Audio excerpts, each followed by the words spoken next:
After the discussion of peptides and detailed study of amino acids, now today we will discuss about the biological value of protein. In this topic, biological value of protein, जब हम इसमें discuss करते हैं तो हम इसमें ये discussion करते हैं कि जो प्रोटीन है उसकी क्वालिटी कैसी है।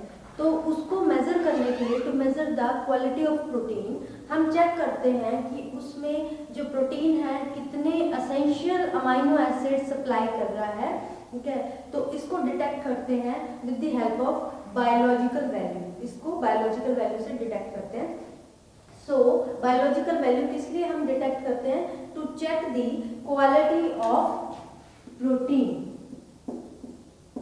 To check quality of proteins. Proteins की क्वालिटी को चेक करने के लिए हम ये करते हैं। ठीक है, और इसकी क्वालिटी कैसे चेक करते हैं कि प्रोटीन कैसे सप्लाई कर रहा है अमाइनो एसिड को, that is called as biological. उसको हम बायोलॉजिकल वैल्यू से एक्सप्रेस करते हैं। ठीक है, और बायोलॉजिकल वैल्यू होती क्या है? Biological value is defined as the percentage of absorbed nitrogen. कितनी परसेंटेज की absorbed nitrogen which is retained in the body. So for the definition you can say that, आप ऐसे डिफाइन कर सकते हैं इसको,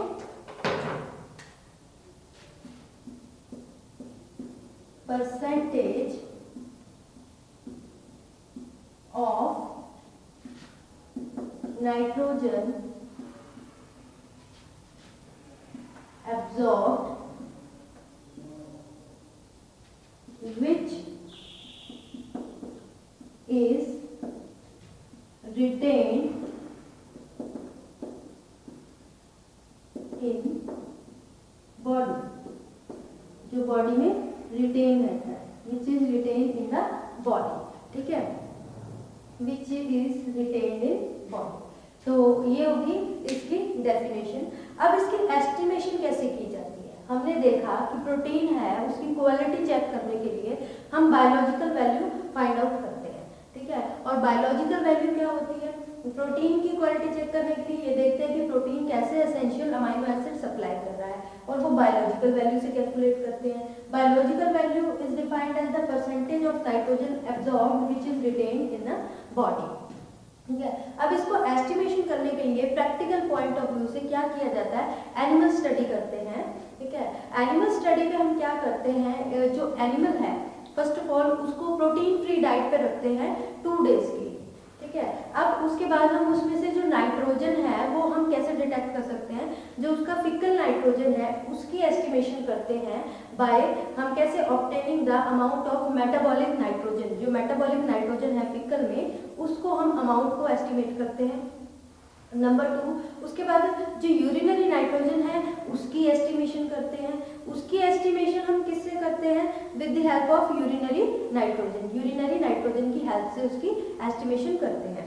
ठीक है, उसके बाद क्या है, जो हमने एनिमल था जिसको हमने फास्टिंग पे रखा था, उस एनिमल को हम क्या करेंगे? अब उसको हम प्रोटीन डाइट देंगे। उसको हमने पहले प्रोटीन फ्री डाइट दी थी, अब प्रोटीन वाली डाइट देंगे उसकी टेस्टिंग के लिए। ठीक है, अब उसको डिटेक्ट करेंगे, जो फिकल और नाइट्रोजन है उसकी एस्टिमेशन करेंगे। पहले हमने फिकल नाइट्रोजन और यूरिनरी नाइट्रोजन प्रोटीन फ्री, ठीक है, प्रोटीन फ्री डाइट दी थी, अब उसको प्रोटीन वाली डाइट देने के बाद एस्टिमेशन करेंगे। फिर हम बायोलॉजिकल वैल्यू को कैलकुलेट करेंगे। Biological value is equal to nitrogen retained by nitrogen absorbed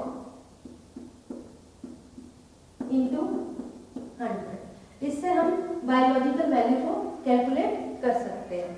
ठीक है, तो ये मेथड है कि कितना हम जो प्रोटीन है जो सप्लाई हो रहा है प्रोटीन, ठीक है, कितना सप्लाई हो रहा है उससे एस्टिमेशन लगा सकते हैं, और वो एस्टिमेशन हम बायोलॉजिकल वैल्यू यूज करके हम पता कर सकते हैं कि इसकी कितनी बायोलॉजिकल वैल्यू है और कितने ये बॉडी को सप्लाई कर रही है प्रोटीन।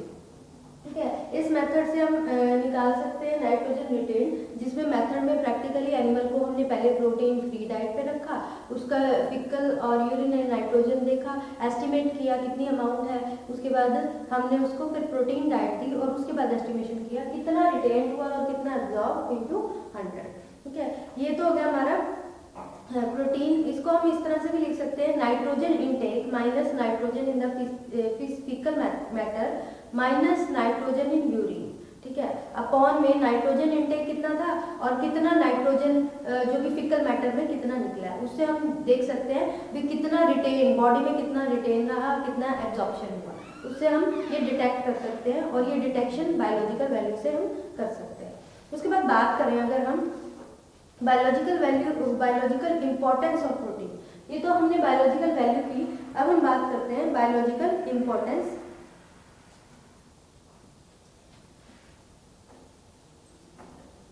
बायोलॉजिकल वैल्यू को तो हम इस फॉर्मूला से कैलकुलेट कर सकते हैं।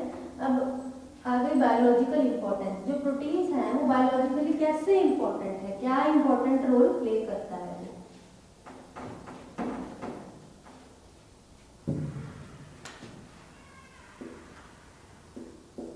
Biological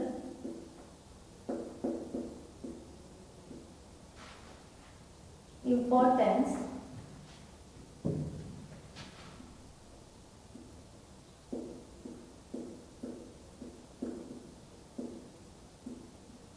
of protein. प्रोटीन की बायोलॉजिकल इंपॉर्टेंस की बात करें तो किस चीज में प्रोटीन बहुत इंपॉर्टेंट है। अगर हम बात करते हैं जो प्रोटीन है, ठीक है, वो बहुत ही असेंशियल है वाइटल प्रोसेसेस के लिए, बहुत सी जो इम्पोर्टेंट प्रोसेसेस है उसके लिए बहुत असेंशियल है, क्योंकि इसमें जो लार्ज जो पोर्शन होता है सेल का या टिश्यू का, वो बना होता है किसकी, मेड अप ऑफ प्रोटीन से बना होता है, चाहे वो सेल्स हैं टिश्यू है। ठीक है, बहुत से प्रोटीन ऐसे हैं जो कि स्पेशल फिजियोलॉजिकल फंक्शंस भी परफॉर्म करते हैं। ठीक है, तो जो बायोलॉजी जो प्रोटीन है वो बहुत इंपॉर्टेंट रोल प्ले करता है इन सम प्रोसेसेस। किस तरह की प्रोसेसेस, किस किस में क्या क्या रोल प्ले करता है। सबसे पहले मेम्ब्रेन प्रोटीन की बात करते हैं। Membrane protein number 1, membrane protein.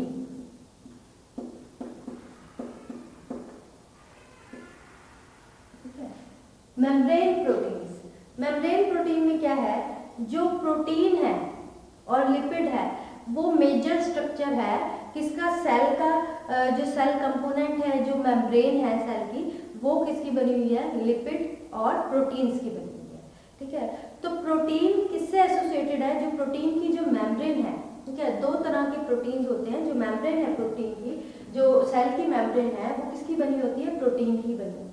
ठीक है, अब दो तरह के प्रोटीन होते हैं मेम्ब्रेन में, एक तो इंट्रिंसिक प्रोटीन,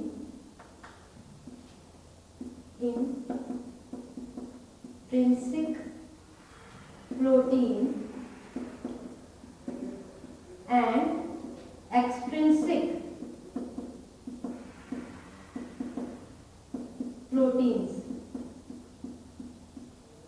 ठीक है, जो मेम्ब्रेन है, मेम्ब्रेन ऑफ द सेल या फिर सेल कंपोनेंट्स की जो मेम्ब्रेन है, they are made up of two types of proteins which are intrinsic protein and extrinsic protein. Intrinsic protein is also known as integral protein. Integral or integral proteins. And extrinsic protein is also called as peripheral proteins. Peripheral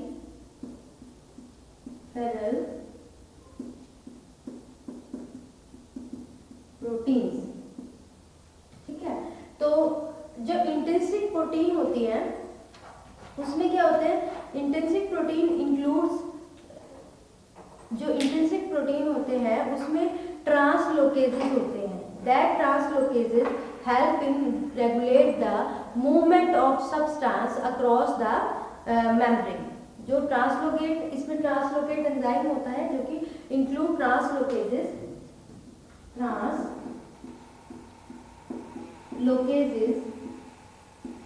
ये translocase होता है, ये किसमें helpful होता है?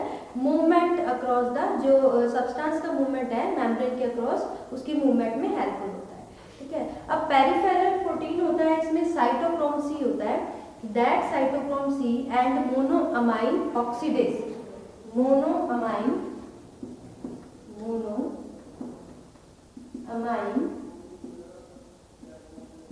ऑक्सीडेजेस। ये monoamine oxidase किसके लिए रिस्पॉन्सिबल है? मेटाबॉलिज्म के लिए। ये हेल्पफुल होता है टू रेगुलेट द मेटाबॉलिज्म, बहुत इंपॉर्टेंट रोल प्ले करता है, ठीक है, इन मेटाबॉलिज्म, ठीक है। तो एंजाइम्स क्या है? एक तरह के कंपोनेंट है, ये एंजाइम्स कंपोनेंट है जो कि इलेक्ट्रॉन ट्रांसपोर्ट से, जो मेम्ब्रेन है उसकी इलेक्ट्रॉन ट्रांसपोर्ट से एसोसिएटेड है। ये हो गया हमारा मेम्ब्रेन प्रोटीन। अब हम बात करें सेकंड फंक्शंस की, जो सेकंड इंपॉर्टेंस है दैट इज एंजाइम प्रोटीन। जो एंजाइम्स हैं, enzymes,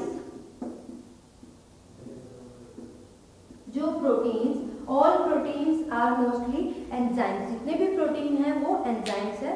these are special proteins, ये एक स्पेशल तरह के प्रोटीन्स होते हैं which are helpful in catalysing the reaction, reaction को कैटलाइज करने में हेल्पफुल होते हैं। तो that's why they are known as biocatalyst, इसलिए इनको क्या कहते हैं? बायोकैटालिस्ट।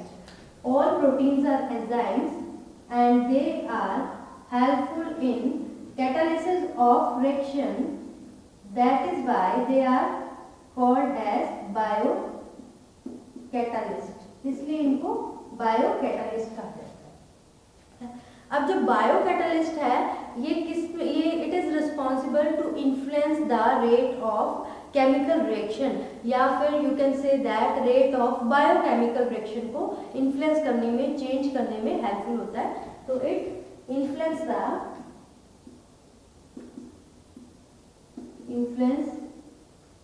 the rate of chemical reaction,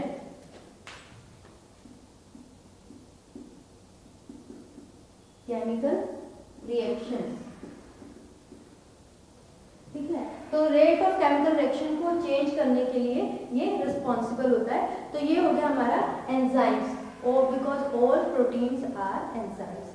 next we move to the hormones.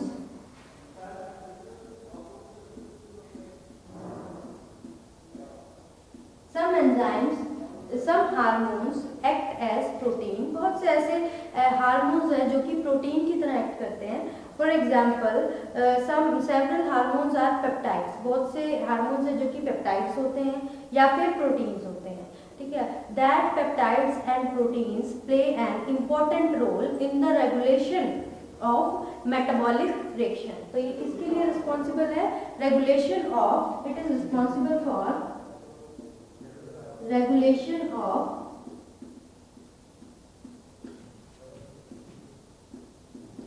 metabolic reactions। ये इसका फंक्शन हो गया हार्मोन्स का। After the hormones we will move to next function, next importance of protein, that is blood proteins. Number 4, blood proteins। अब blood proteins की बात करें तो ब्लड्स में अलग अलग कंपोनेंट्स आ जाते हैं, जैसे ब्लड में प्लाज्मा प्रोटीन आ जाएगा, हीमोग्लोबिन आ जाएगा, उसमें भी अलग अलग कंपोनेंट्स आ जाते हैं, ठीक है। तो इसमें प्रोटीन का क्या रोल है? ब्लड प्रोटीन की क्या इंपॉर्टेंस है इसकी? Blood protein include plasma protein and haemoglobin, include to component, that is plasma protein होता है and haemoglobin.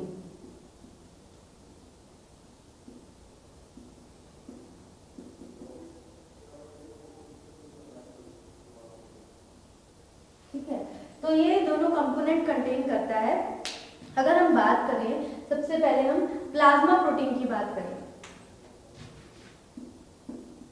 Plasma protein.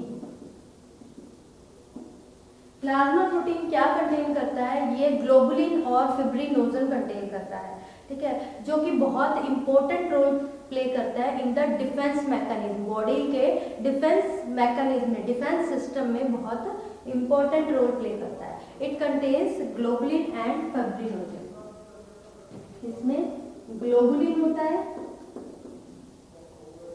And fibrinogen, ठीक है, जो कि body defence mechanism, body defence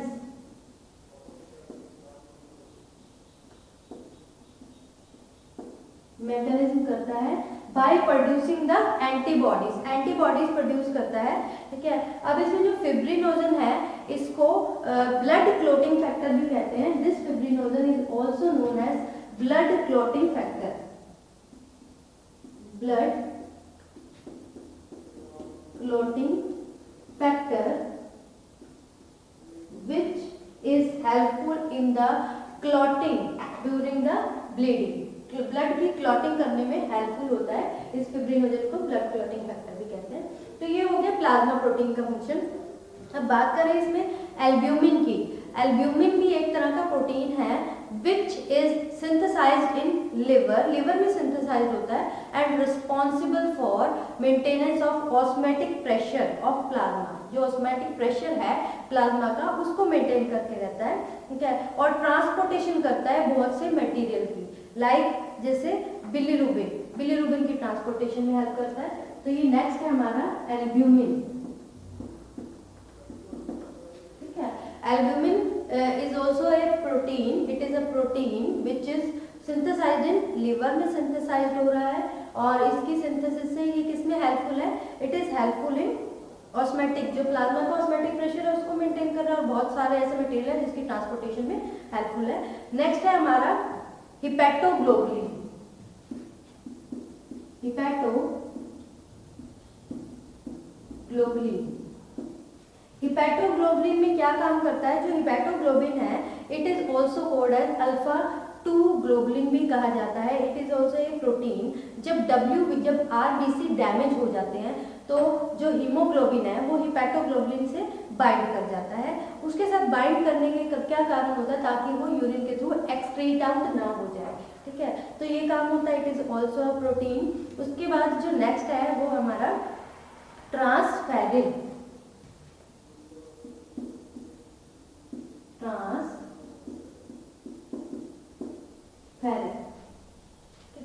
transferrin का क्या फंक्शन है?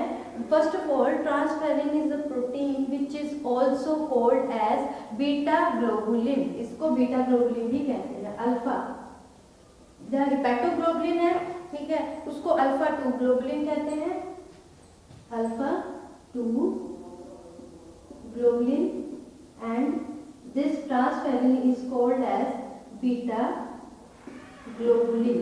इसको बीटा ग्लोबुलिन कहा जाता है, ठीक है। अब इसका क्या फंक्शन है? जो ट्रांसफेरिन है, ट्रांसफेरिन मतलब कि it involve in the transfer of iron in plasma. इसको आयरन के जो आयन होते हैं उसको प्लाज्मा में ट्रांसफर करें। ट्रांसफेरिन को ट्रांसफर करता है, ठीक है, आयरन को ट्रांसफर करता है। उसके बाद नेक्स्ट आ जाता है lipoproteins.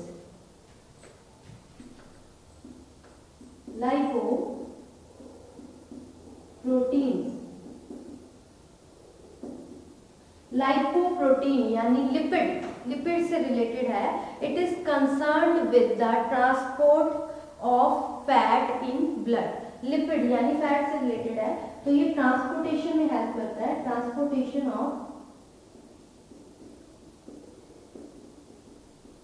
Of fat in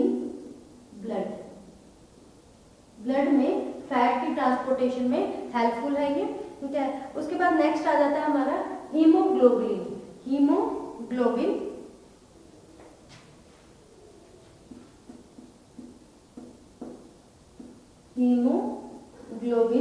it is made by, ठीक है, जो हीमोग्लोबिन है ये क्या है, is conjugated protein. Haemoglobin is a conjugated protein which consist of haem plus globulin. ठीक है, हीम का कंसिस्ट है और ग्लोबिन का कंसिस्ट है, and which is responsible for the transfer of gases in the body. ठीक है, तो हीमोग्लोबिन क्या है, it is a conjugated protein made by combination of haem and globin, which the main function, जो main role है इसका वो क्या है, transfer of gases in the body, body में ट्रांसफर करता है गैसेज को। उसके बाद नेक्स्ट है हमारा nucleoprotein. Nucleoprotein is also a conjugated protein. Nucleoprotein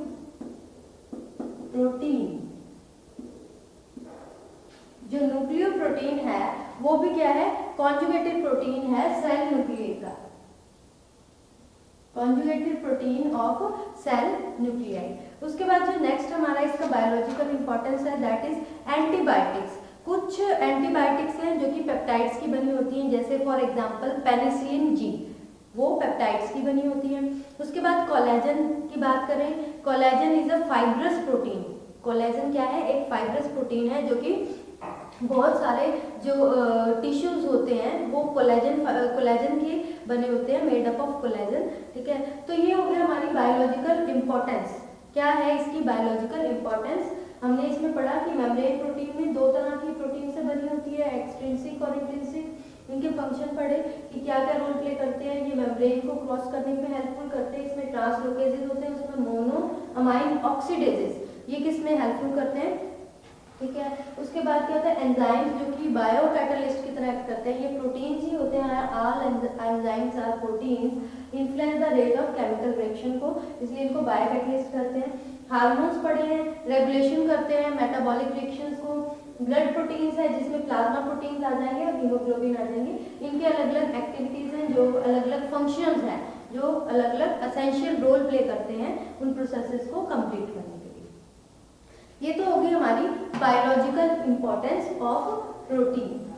अब अगर प्रोटीन है, प्रोटीन की डेफिशिएंसी हो जाए, प्रोटीन से रिलेटेड कुछ डिजीज है जो कि प्रोटीन की डेफिशिएंसी से भी हो सकती है या फिर प्रोटीन की मेटाबॉलिज्म, इनकरेक्ट मेटाबॉलिज्म के कारण भी हो सकती है। तो हम थोड़ी सी डिजीज के रिगार्डिंग स्टडी करें। Deficiency diseases, protein deficiency disease.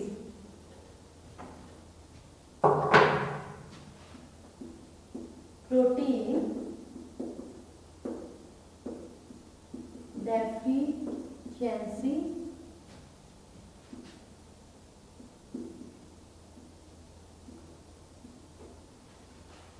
Protein deficiency disease की बात करें तो इसमें अब जो प्रोटीन है, जो डिजीजेज हैं वो मे बी डेफिशिएंसी से भी हो सकती है, चाहे वो डाइटरी प्रोटीन की कमी हो या फिर अमाइनो एसिड की डेफिशिएंसी हो, उसकी डेफिशिएंसी से हो सकती है, या फिर जो मेटाबॉलिज्म है वो एबनॉर्मल हो जाए। ये इसके रीजन है। ठीक है, रीजंस क्या है, रीजंस ऑफ डिजीज, डिजीज के क्या रीजन है।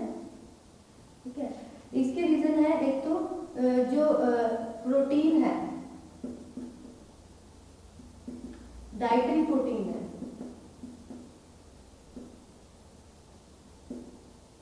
उसकी डेफिशिएंसी हो जाए।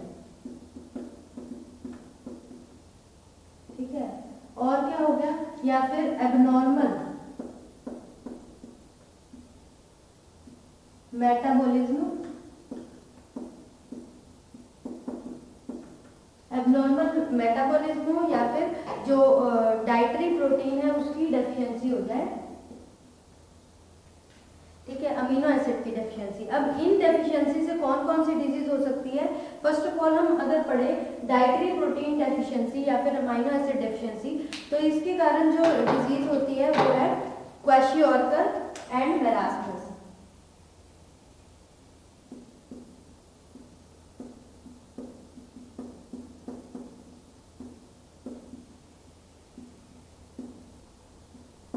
ये दो डिजीज हो सकती है।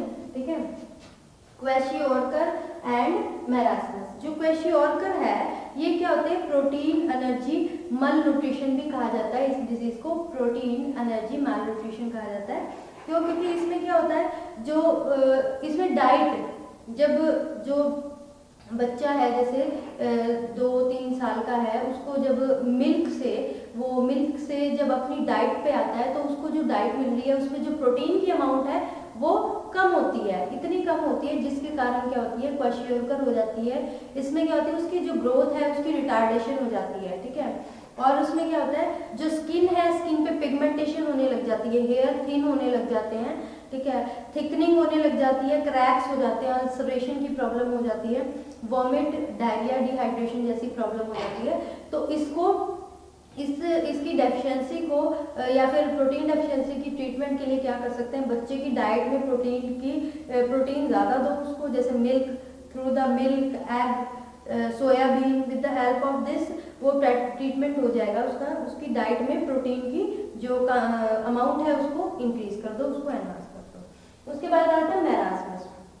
मैरास्मस भी उसी से रिलेटेड ही डिजीज है।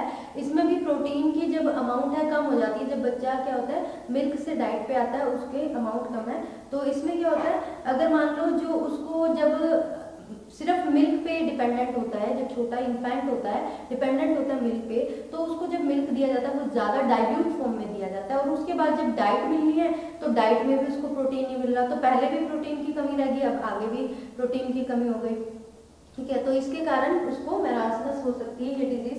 इस डिजीज से क्या होता है, जो बच्चा है वो बहुत ही थीन हो जाता है, ठीक है, और इसमें क्या होता है, मसल्स बिल्कुल ही उसके नहीं, बहुत पतले हो जाते हैं, हेड लार्ज हो जाता है, वेट चाइल्ड का बहुत डिक्रीज करने लग जाता है, और डिहाइड्रेशन और डायरिया जैसी प्रॉब्लम हो जाती है। तो इसकी ट्रीटमेंट के लिए भी उसको प्रोटीन रिच डाइट देनी पड़ेगी। अब बात करें एबनॉर्मल मेटाबॉलिज्म ऑफ प्रोटीन, इसके कारण जो डिजीज होती है दैट इज फिनाइलकीटोनुरिया,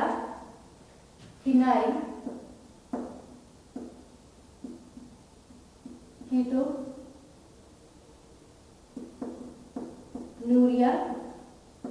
अल्केप्टोनुरिया,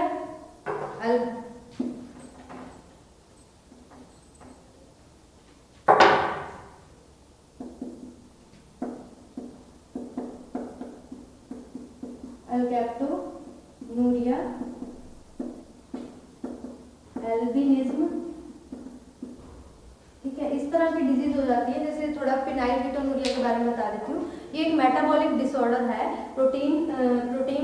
जब प्रोटीन का मेटाबॉलिज्म होता है तो ये अबनॉर्मल मेटाबॉलिज्म के कारण होता है। इसमें क्या है, जो एंजाइम है फिनाइल एलानिन हाइड्रोलेज, ठीक है, वो कम हो जाता है या उसकी एब्सेंस में होता है, जिससे वो टायरोसिन में कन्वर्ट नहीं होता। अब वो कन्वर्ट नहीं होता तो उसकी जो फिनाइल एलानिन और हाइड्रोक्सीलेज है और उसके कैटाबोलाइट्स है that is phenyl pyruvic acid and phenyl lactic acid, ये एक्सक्रीट आउट होने लग जाते हैं। उसके कारण क्या होता है, मेंटल रिटार्डेशन हो जाती है और सीजर्स होते हैं, ठीक है। तो इसमें क्या होता है, पिगमेंटेशन भी होती है हेयर में और स्किन में। तो इसके ट्रीटमेंट के लिए क्या है, ऐसे एसेंशियल अमाइनो एसिड देने हैं जिसमें टायरोसिन की अमाउंट ज़्यादा हो। उसके बाद आ गया अल्केप्टोनुरिया। अल्केप्टोनुरिया में क्या होता है, ये भी एबनॉर्मल मेटाबॉलिज्म होता है टायरोसिन का, उसके कारण होता है, रीजन इसका ये है, ठीक है। इसमें एक एंजाइम होता है होमोजेंटिसेट ऑक्सीडेज। होमोजेंटिसेट ऑक्सीडेज है, उसकी एब्सेंस में होता है, जिसके कारण जो होमोजेंटिसेटिक एसिड है वो अकुमुलेट होने लग जाता है इन टिश्यू ब्लड के अंदर, और उसके बाद थोड़े टाइम में वो यूरिन में अपीयर करने लग जाता है, जिसके कारण यूरिन का कलर ब्लैक हो जाता है ड्यू टू ऑक्सीडेशन के कारण। इसमें कोई एज इट इज सिम्टम्स कुछ ऐसे दिखते नहीं है, लेकिन जो क्रॉनिक पेशेंट होते हैं ना उसमें डार्कनिंग हो जाती है किसकी, कार्टिलेज और टेंडन्स की। इस कंडीशन को क्या कहते हैं, इस कंडीशन को कहते हैं एसोक्रोनिसिस। इस कंडीशन को कहते हैं